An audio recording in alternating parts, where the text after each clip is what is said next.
आगे अखहरी हो हमर यार मनवा तो एक बेर बात कर लगे आगे सुनाया रवा हो भरती पटनवा में आके मुलाकात कर लगे आगे सुनाया रवा हो भरती पटनवा में आके मुलाकात कर लगे आगे चली जाइबौ छोड़ी के दुनिया विदाई अपने हाथ कर लगे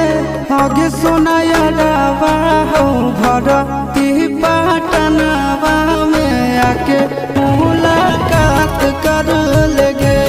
आगे सुनाया